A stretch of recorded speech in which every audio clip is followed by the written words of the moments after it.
Mr. Jonathan Bullock, 2 minutes. The floor is yours.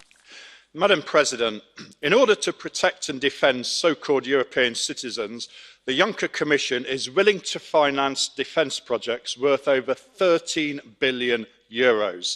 Drone technology, satellite communication, early warning systems, maritime surveillance.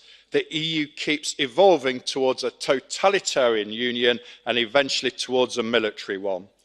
The EU Commission is trying to present this evolving project under a peace perspective, but it is clear that the EU and its supporters have in mind an EU army. French President Emmanuel Macron recently encouraged the creation of a European army to defend Europe. How can anyone think to create a federal military project that involves 27 nations and 24 languages?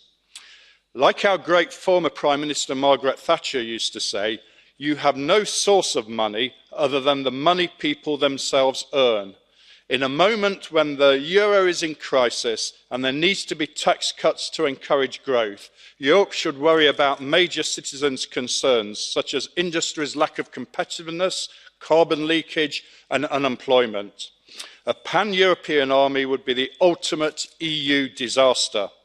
Unlike Russia or the US, Europe is not a unitary actor. Also, recent historical events, such as, of course, the vote for Brexit and the elected anti-EU government in Italy, would discourage federalist integration. Madam President, I find it utterly unreal how a bunch of unelected bureaucrats are making decisions about defence, about war and peace.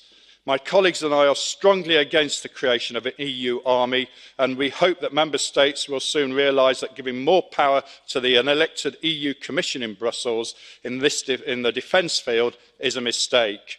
In conclusion, as my final speech in this parliamentary session, I implore you to move away from creating this European superstate, including an EU army. No good will ever come of it, and I hope the MEPs elected for the new parliament will start to reverse this and respect the nation state and democracy.